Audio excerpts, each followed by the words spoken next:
ಎಲ್ಲರಿಗೂ ಇವತ್ತಿನ ದಿನ ತೆಂಗಿನಕಾಯಿ ಹಲ್ವವನ್ನು ಮಾಡುವುದು ಹೇಗೆ ಎಂಬುದಾಗಿ ನಿಮ್ಮೊಡನೆ ನಾನು ಶೇರ್ ಮಾಡ್ತಾ ಇದ್ದೇನೆ.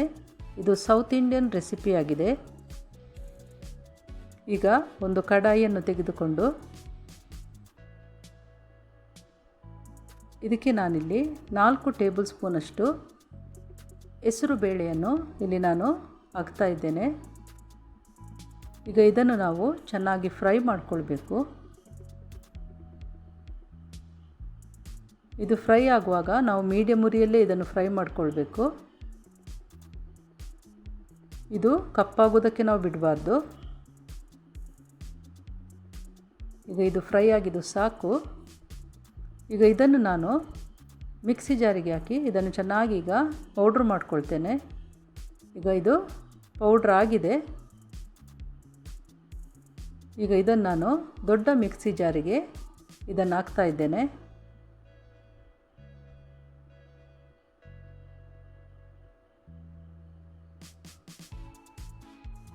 ಹಾಗೆ ಇದಕ್ಕೆ ನಾನಿಲ್ಲಿ 1 ಕಪ್ಪಿನಷ್ಟು ತೆಂಗಿನ ತುರಿಯನ್ನು ಕೂಡ ಇದಕ್ಕೆ ನಾನಿಲ್ಲೀಗ ಆ್ಯಡ್ ಮಾಡ್ತಾ ಇದ್ದೇನೆ.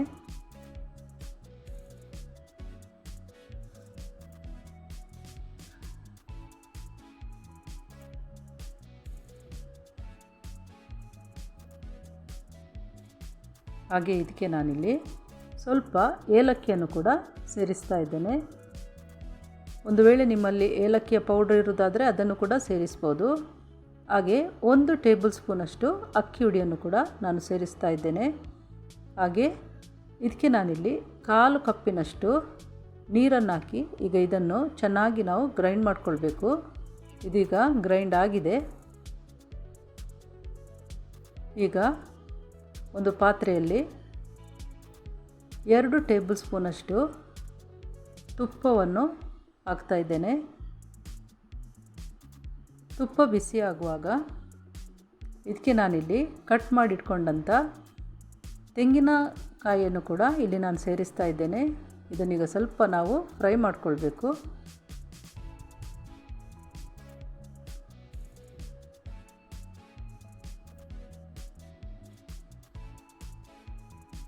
ಹಾಗೆ ಇದಕ್ಕೆ ನಾನಿಲ್ಲಿ ಸ್ವಲ್ಪ ಗೋಡಂಬಿಯನ್ನು ಕೂಡ ಸೇರಿಸ್ತಾ ಇದ್ದೇನೆ. ಇದನ್ನು ಕೂಡ ಸ್ವಲ್ಪ ಫ್ರೈ ಮಾಡಿಕೊಳ್ಬೇಕು.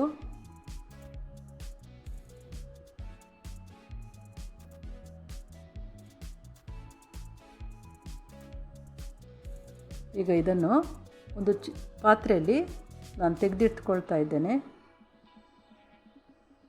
ಹಾಗೆ ಏನು ಗ್ರೈಂಡ್ ಮಾಡ್ಕೊಂಡಿಟ್ಟಿದ್ವೋ ತೆಂಗಿನಕಾಯಿಯನ್ನು ಈಗ ಅದನ್ನು ಇದೇ ತುಪ್ಪಕ್ಕೆ ನಾನು ಹಾಕಿ ಇಲ್ಲಿ ಈಗ ನಾನು ಫ್ರೈ ಮಾಡ್ಕೊಳ್ತೇನೆ.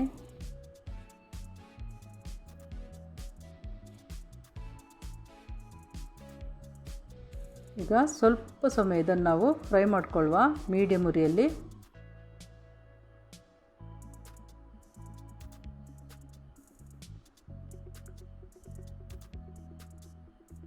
ಈಗ ಸ್ವಲ್ಪ ಸಮಯ ಆಯಿತು. ಒಂದು 5 ರಿಂದ 7 ನಿಮಿಷದವರೆಗೆ ಇದನ್ನು ನಾನು ಫ್ರೈ ಮಾಡ್ಕೊಂಡಿದ್ದೇನೆ. ಈಗ ಇದಕ್ಕೆ ನಾನಿಲ್ಲಿ ಒಂದು ಅರ್ಧ ಕಪ್ಪಿನಷ್ಟು ಬೆಲ್ಲವನ್ನು ಕೂಡ ಇಲ್ಲಿ ನಾನು ಸೇರಿಸ್ತಾ ಇದ್ದೇನೆ.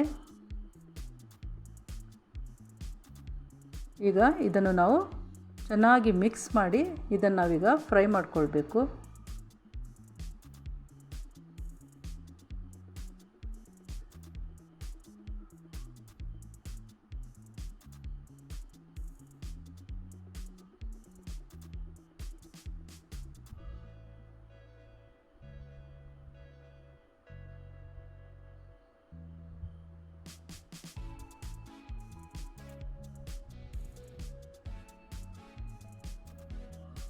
ಇದನ್ನು ಫ್ರೈ ಮಾಡ್ಕೊಳ್ತಾ ಇರುವಂಥ ಸಮಯದಲ್ಲಿ ಒಂದು ವೇಳೆ ನಿಮಗೆ ತುಪ್ಪ ಬೇಕಾದರೆ ನೀವು ತುಪ್ಪವನ್ನು ಇಲ್ಲಿ ಆ್ಯಡ್ ಮಾಡ್ಕೊಳ್ಬೋದು.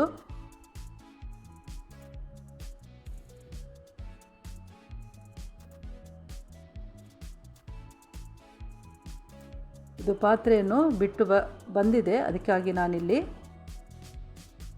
ಹುರಿದಿಟ್ಕೊಂಡಂಥ ಗೋಡಂಬಿ ಮತ್ತು ತೆಂಗಿನಕಾಯಿಯನ್ನು ಇದಕ್ಕೆ ನಾನಿಲ್ಲಿ ಸೇರಿಸ್ತಾ ಇದ್ದೇನೆ. ಹಾಗೂ ಸ್ವಲ್ಪವನ್ನು ನಾನಿಲ್ಲಿ ತೆಗೆದಿಟ್ಕೊಳ್ತಾ ಇದ್ದೇನೆ ಗಾರ್ನಿಷ್ಗಾಗಿ. ಇದು ಪಾತ್ರೆಯನ್ನು ಬಿಡ್ತಾ ಇರೋ ಕಾರಣ ಇದೀಗ ರೆಡಿ ಆಗಿದೆ.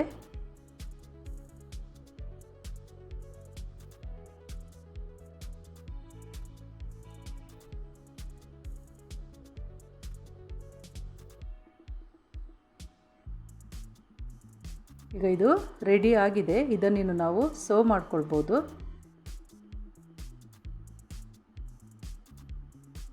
ಈಗ ಇದನ್ನು ನಾನಿಲ್ಲಿ ಒಂದು ಪ್ಲೇಟಿಗೆ ಇದನ್ನು ತೆಗೆದುಕೊಂಡಿದ್ದೇನೆ. ಈಗ ಇದು ತಣ್ಣಗಾದ ನಂತರ ನಮಗೆ ಯಾವ ಶೇಪಿಗೆ ಬೇಕೋ ಆ ಶೇಪಿಗೆ ಇದನ್ನು ನಾವು ಕಟ್ ಮಾಡ್ಕೊಳ್ಬೋದು. ರುಚಿಕರವಾದಂಥ ತೆಂಗಿನಕಾಯಿಯ ಹಲ್ವಾ ರೆಡಿಯಾಗಿದೆ.